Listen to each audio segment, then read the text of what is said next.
పెద్దలు గౌరవనీయులు పవన్ కళ్యాణ్ గారిని మాట్లాడాల్సిన కోరుతున్నాను.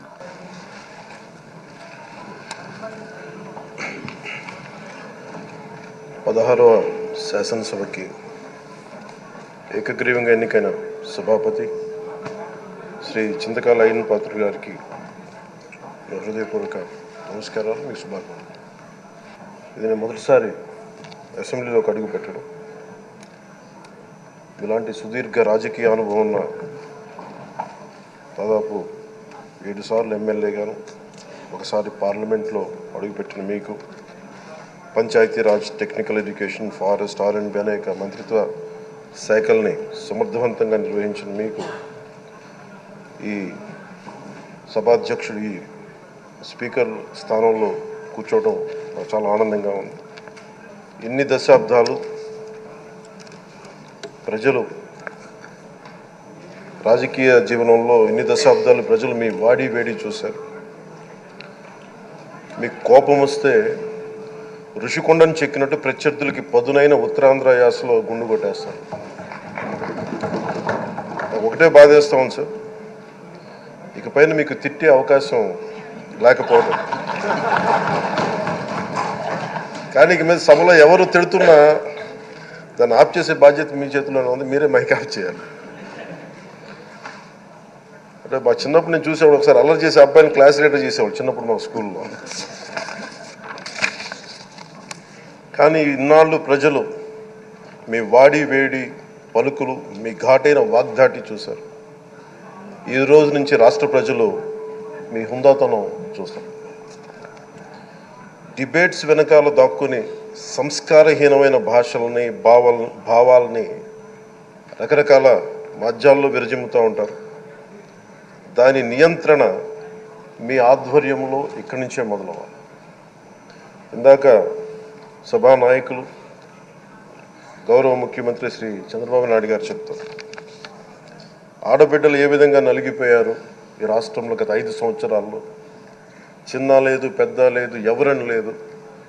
ఎవరన్నా సరే ఒక మాట మాట్లాడితే వాళ్ళు వ్యక్తిగతంగా దూషణ, సోషల్ మీడియాలో వాళ్ళని క్యారెక్టర్ అసాసినేట్ చేయటం, వాళ్ళు పెద్ద నాయకులు కావచ్చు, కార్యకర్తలు కావచ్చు, లేదా వాళ్ళకి ఎదురు తిరిగి ఒక ఒపీనియన్ చెప్పి ఎవరైనా సగటు మనిషి కూడా కావచ్చు, అది ఇక్కడితో ఈ రోజు నుంచి ఆగిపోవాలి అధ్యక్ష. అది మీ ఆధ్వర్యంలోనే మొదలవ్వాలి. గత ప్రభుత్వం తాలూకు సభ జరిగిన విధానం చూస్తే ఈ వ్యక్తిగత దూషణ ఇవన్నీ చాలా ఇబ్బంది పెట్టే ప్రజలు. ఈ రోజున వాళ్ళకి 11 సీట్లకు పరిమితం అయ్యారు, ఈరోజు లేరు, ధైర్యం లేదు వాళ్ళకి. విజయాన్ని తీసుకోగలిగారు కానీ ఓటమిని కూడా ధైర్యంగా కూర్చుకునే వాళ్ళకి స్థాయి లేదు, వాళ్ళకి పారిపోయారు ఇక్కడి నుంచి. భావంలో ఉండే తీవ్రత భాషలో ఉండాల్సిన అవసరం లేదు. భాష మనుషుల్ని కలపడానికి కానీ విడగొట్టడానికి కాదు. భాష విద్వేషం రేపడానికి కాదు, పరిష్కరించడానికి. ఎంత జటిలమైన సమస్య అయినా, భయంకర సమస్య అయినా చర్చల ద్వారా పరిష్కరించుకోవడానికి కానీ వివాదం సృష్టించడానికి కాదు. ఈ సభ ఉన్నది అందుకు. కానీ మనం చూసింది వాళ్ళ దగ్గర నుంచి బూతులతోటి, వ్యక్తిగత దోషులతోటి రాష్ట్ర పురోభివృద్ధిని ఆపేశారు. అలాంటి సభ కాకుండా ఇందాక మన పెద్దలు శ్రీ గౌరవ ముఖ్యమంత్రి చంద్రబాబు గారు చెప్పినట్టుగా ఇది భవిష్యత్తుకి ఇది ఒక ప్రమాణం అవ్వాలి.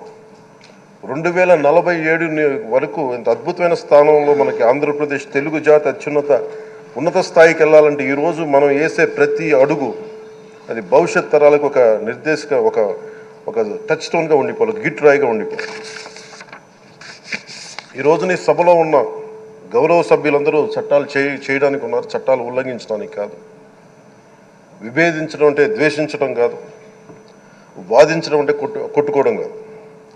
ఇవన్నీ విభేదించడం, వాదించడం ఇవన్నీ ప్రజాస్వామ్యానికి చాలా మౌలికమైన పునాదులు.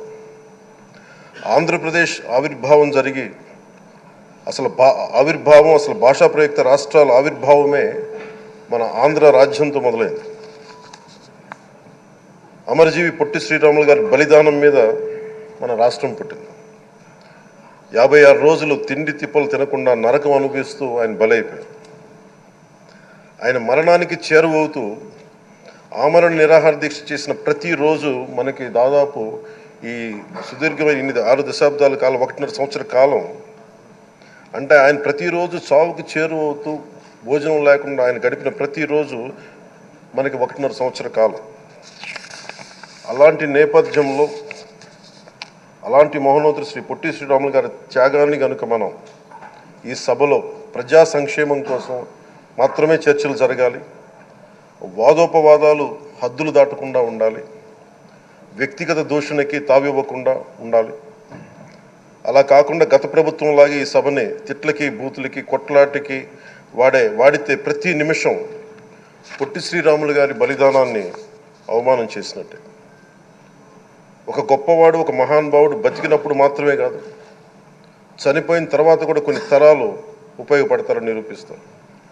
అలాంటి కోవకు చెందిన మహానుభావులు ఆంధ్ర రాష్ట్ర సృష్టికర్త, భాషా ప్రయుక్త రాష్ట్రాలకు శ్రీకారం చుట్టిన ద్రష్ట, అమరజీవి శ్రీ పొట్టి శ్రీరాములు గారి స్మృతిలో ఒక విలువలతో కూడిన ఒక సత్సాంప్రదాయాన్ని తెరలేపుతూ మీ ఆధ్వర్యంలో ఈ సభ జరగాలని, ఈ 5 ఏళ్ల ప్రజాప్రస్థానంలో ఈ విలువైన 5 ఏళ్ళు రాబోయే తరానికి గొప్ప భవిష్యత్తునిచ్చేలా, అన్నం పెట్టే రైతుకి, కౌలు చేసుకునే రైతుకి, రైతు కూలీకి అండగా ఉండేలా, మహిళలకి భద్రతతో పాటు ఉన్నత స్థాయికి ఎదిగేలా, ప్రభుత్వ ఉద్యోగులకి భద్రత కల్పించేలా, పశువు పక్షి ప్రకృతి సర్వజనులందరికీ కూడా మతాలకి ప్రాంతాలకి అతీతంగా సుభిక్షంగా అభివృద్ధి పదంలో ఆంధ్రప్రదేశ్ ఆంధ్ర రాజ్యం అద్భుతమైన ప్రగతి సాధించేలా ఈ చర్చలు సాగాలని కోరుకుంటూ, సభాపతి అయ్యన్న పాత్రుడి గారికి మీ ఆధ్వర్యంలో ఈ సభ ఒక సరికొత్త సాంప్రదాయానికి సత్సాంప్రదాయానికి ఇది తెరతీయాలని కోరుకుంటూ మీకు మరోమారు శుభాభినందనలు తెలియజేసుకుంటాం. ఆమరణ నిరాహార దీక్ష చేసిన ప్రతిరోజు మనకి దాదాపు ఈ సుదీర్ఘమైన 6 దశాబ్దాల కాలం 1.5 సంవత్సర కాలం అంటే ఆయన ప్రతిరోజు చావుకు చేరువవుతూ భోజనం లేకుండా ఆయన గడిపిన ప్రతిరోజు మనకి 1.5 సంవత్సర కాలం. అలాంటి నేపథ్యంలో అలాంటి మహోన్నతుడు శ్రీ పొట్టి శ్రీరాములు గారి త్యాగాన్ని కనుక మనం ఈ సభలో ప్రజా సంక్షేమం కోసం మాత్రమే చర్చలు జరగాలి, వాదోపవాదాలు హద్దులు దాటకుండా ఉండాలి, వ్యక్తిగత దూషణకి తావివ్వకుండా ఉండాలి.